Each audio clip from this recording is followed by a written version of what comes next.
नमस्कार दोस्तों, स्वागत है आपका एक और वीडियो में जिसमें मैं इम्प्लिसिट फंक्शंस को कवर करूंगा। ये भी पार्शियल डेरिवेटिव्स का ही पार्ट है। ये पार्ट 3 है पार्शियल डेरिवेटिव्स की पूरी सीरीज़ का। तो आई थिंक ये लास्ट पार्ट होना चाहिए, लेकिन अगर नहीं हुआ तो कोई नहीं, पार्ट 4 जल्दी ही आ जाएगा। मैं आजकल बहुत कंसिस्टेंट हो रहा हूँ। मेरी कंसिस्टेंट के लिए मेरी कंसिस्टेंसी के लिए consistent OP in the chat. चलो, तो इम्प्लिसिट फंक्शंस के बारे में पढ़ते हैं। हमारे पास है इम्प्लिसिट और एक्सप्लिसिट फंक्शंस, ठीक है। इन दोनों को मैं पहले समझाता हूँ, फिर उनके डिफ्रेंसिएशन के बारे में चलते हैं। तो ये है क्या है एक्सप्लिसिट फंक्शन? ये है कि जिसमें हम y को एक तरफ करेंगे और y को x के रिस्पेक्ट में लिखेंगे। मतलब y को हम ऐसे समझाएंगे, y को हम x के रिस्पेक्ट में समझाएंगे, x के द्वारा समझाएंगे। जैसे ये वाला एग्जांपल आप देख सकते हो। y is equal to x cube plus x square minus 4x+7। इसमें y एक तरफ है एज अ सब्जेक्ट, और x को सारे x वाले टर्म्स और कांस्टेंट को हमने एक तरफ कर लिया। तो हम y को x के रिस्पेक्ट में बता रहे हैं। जैसे ये है y is equal to f of x, ठीक है। ये उसका जनरल इक्वेशन है। एक्सप्लिसिट फंक्शंस को हम ऐसे रिप्रेजेंट करते हैं। और इम्प्लिसिट फंक्शंस में x और y मिक्स्ड होते हैं, यानी एक फंक्शन है जिसमें x और y मिक्स्ड है। जैसे नीचे आप देखो, x भी है और y भी है, और हम उसे इक्वल टू अ कांस्टेंट कर लेते हैं। तो डेफिनेशन के हिसाब से x and y are mix together in the function. और एग्जांपल आप देख सकते हो, y cube plus x to the power 4 plus 5y square minus 7x is equal to 2। इसी को हमने अच्छे से लिखा है x y plus x square y minus x y cube is equal to 0, ठीक है। ये हो गई इम्प्लिसिट और एक्सप्लिसिट फंक्शंस की डेफिनेशन। तो एक बार मैं वापस समझाता हूँ कि एक्सप्लिसिट फंक्शंस में एक वेरिएबल एक साइड लेते हैं और दूसरे वेरिएबल से उस वेरिएबल को डिफाइन करते हैं। जैसे हमने y को x के रिस्पेक्ट में डिफाइन किया है, और यहाँ पे x और y दोनों डिफाइन करते हैं इक्वेशन को, और हम वो मिक्सड होते हैं इम्प्लिसिट फंक्शंस में, और हम वो इक्वेशन को इक्वल टू कोई कांस्टेंट कर लेते हैं, ठीक है। चलिए हम नेक्स्ट इस पे बढ़ते हैं। अच्छा, आगे बढ़ने से पहले मैं एक चीज़ समझाना चाहूँगा कि ज़रूरी नहीं है कोई फंक्शन एक्सप्लिसिट है तो वो सिर्फ एक्सप्लिसिट होगा, या इम्प्लिसिट है तो वो सिर्फ इम्प्लिसिट होगा। कई बार ऐसे फंक्शंस होते हैं जिनको हम अपने रिक्वायरमेंट के हिसाब से उनको हम ट्विस्ट भी कर सकते हैं इनटू इम्प्लिसिट और एक्सप्लिसिट। जनरली नहीं होता है, बट कभी के बार हो भी जाता है। तो अगर क्वेश्चन में आपको एक एक्सप्लिसिट फंक्शन दिखाई देना, तो ट्राई करना कि वो इम्प्लिसिट में बने। अगर फिर भी वो नहीं बनता है तो बस लिख देना कि it is not an implicit function, ठीक है। तो मैं आपको एक एग्जांपल भी दिखाता हूँ जिसमें इम्प्लिसिट फंक्शन और एक्सप्लिसिट फंक्शन के को हम इंटरचेंज कर सकते हैं, मतलब उसकी टाइप्स को हम इंटरचेंज कर सकते हैं। तो जो इक्वेशन की मैं बात कर रहा था वो ये है। देखो, पहले 3y minus 2x is equal to 12 है। आप देख सकते हो वो इम्प्लिसिट फंक्शन है क्योंकि x और y का कॉम्बिनेशन है। अब हम उसको चेंज किए, ट्रांसफॉर्म किए, इसमें y के रिस्पेक्ट में कर दिए। मतलब y को इधर रहने दिया, 2x को इधर ले लिया और डिवाइडेड बाय 3 कर दिया। तो अब ये फंक्शन एक्सप्लिसिट बन गया। क्यों? क्योंकि y को हम x के रिस्पेक्ट में बता रहे हैं ना कि y की वैल्यू x पे डिपेंडेंट है। तो y एक डिपेंडेंट वेरिएबल हो गया। x चेंज होगा उसके हिसाब से y चेंज होगा। इम्प्लिसिट फंक्शन में दोनों के हिसाब से मतलब इसके हिसाब से दोनों की वैल्यूज आएगी, ठीक है। तो इसको हमने कन्वर्ट भी कर दिया। ऐसे कुछ कुछ फंक्शन में होता है, कुछ कुछ में नहीं होता है, तो वो आपको ध्यान देना है, ठीक है। चलिए आगे बढ़ते हैं। चलिए हमारे अगले टॉपिक को फटाफट कवर करते हैं, जो कि है फॉर्मूला फॉर इम्प्लिसिट डिफरेंशिएशन। इसमें हमें दिया गया है कि सपोज y एक फंक्शन है f ऑफ x। अब मैंने जैसे बोला था कि हम कन्वर्ट कर सकते हैं, तो यहाँ पे भी वही दिया है कि is defined implicitly by f of x comma y is equal to 0। यहाँ पे y एक x का फंक्शन है और यहाँ पे x y is equal to 0 है। वो हमने एक्सप्लिसिट को इम्प्लिसिट किया था, है ना। ये वैसा ही है, ठीक है, कि एक फंक्शन को हम इम्प्लिसिटली डिफाइन कर रहे हैं। वहाँ पे वो जो पहले वाला एग्जांपल था ना, जिसमें y के या y के रिस्पेक्ट में दिया था, वो एक्सप्लिसिट था, और अभी ऐसे जो दिया था वो इम्प्लिसिट था। यहाँ पे भी वही है कि एक्सप्लिसिट फंक्शन है कोई भी, इसको हम इम्प्लिसिटली डिफाइन कर रहे हैं। तो जो partial differentiation of x with respect to x होगा, partial differentiation of f with respect to x होगा, plus partial differentiation of F with respect to y into y with respect to x, वो बराबर होगा 0 के।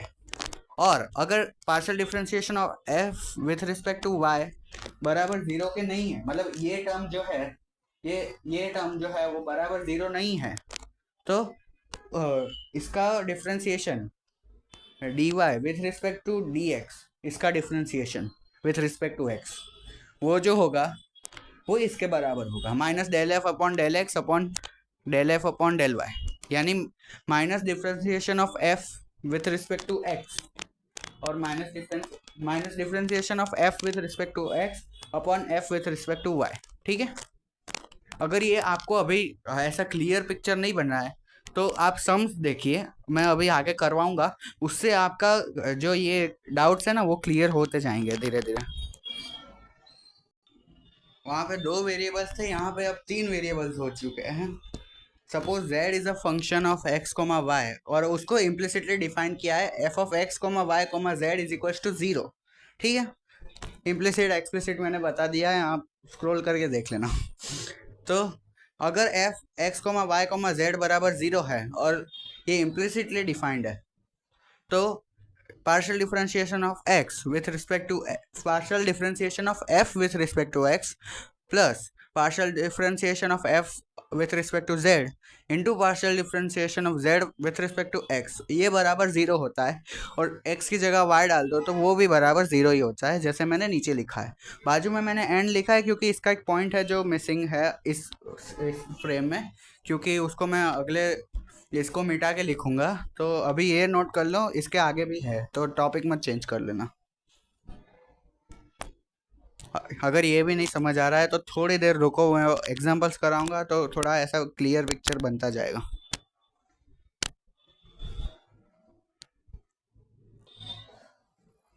तो वो जो point जो बाकी था वो है कि अगर del F upon del Z बराबर 0 नहीं है, तो del Z upon del X की value differentiation of F with respect to X, partial differentiation of F with respect to X upon partial differentiation of F with respect to Z होगी। ठीक है, ये minus में negative होगी, और del Z upon del Y भी वही है, बस एक्स की जगह वाई डाल दो, तो del F upon del y whole by del F upon del z, इसका मतलब minus of partial differentiation of f with respect to y upon partial differentiation of f with respect to z। एक और चीज़ याद कर लो, z यहाँ पे ऊपर था, यहाँ पे उसका डिफरेंशिएशन नीचे चला जाएगा और y का भी उल्टा हो जाएगा। ठीक है, ये याद करने की चीज़ है। अब हम चलते हैं टोटल डिफरेंशियल्स पे। ठीक है, और हाँ, एग्जांपल्स और क्वेश्चंस के लिए मैं कल एक वीडियो डाल रहा हूँ जो कि सारे क्वेश्चंस और एग्जांपल्स कवर कर ही लेगा, और अगर नहीं किया तो उसके भी पार्ट 1 पार्ट 2 डाल ही देंगे। ठीक है, चलिए ये फटाफट नोट कर दीजिए, मैं टोटल डिफरेंशियल्स का लिख देता हूँ।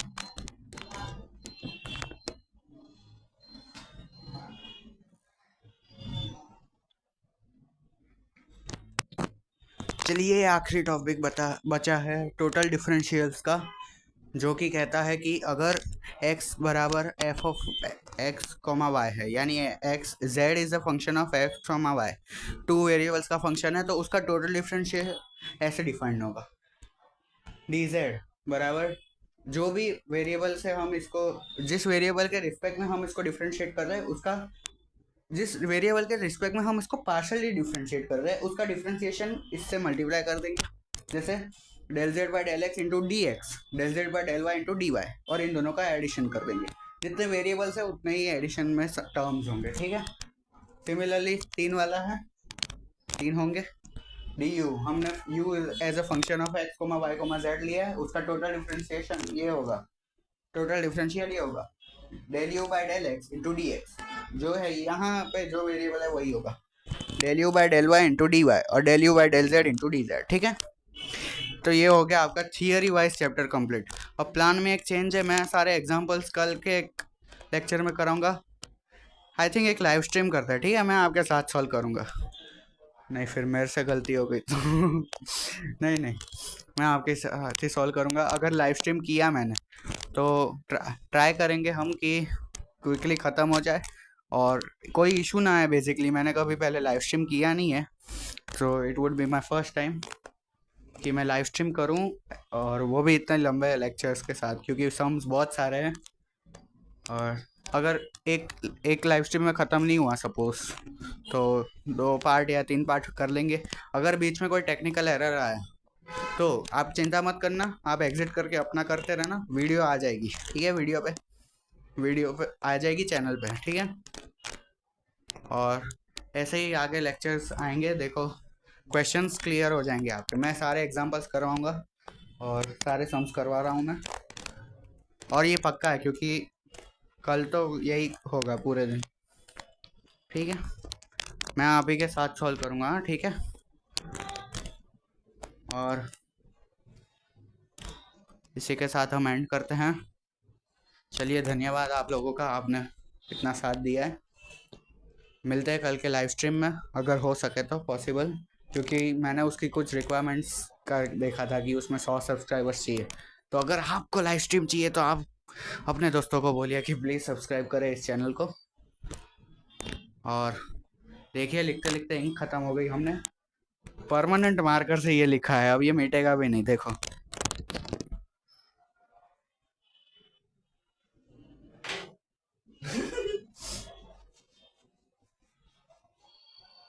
ये सिर्फ सैनिटाइजर से जाता है।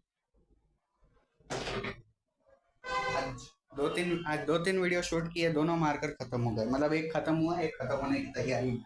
ऐसे क्या होता है पता है?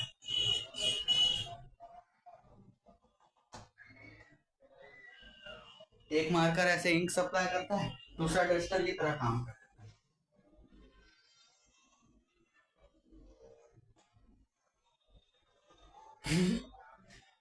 तो चलिए यार, मिलते हैं अगले लेक्चर में। लाइक कीजिए,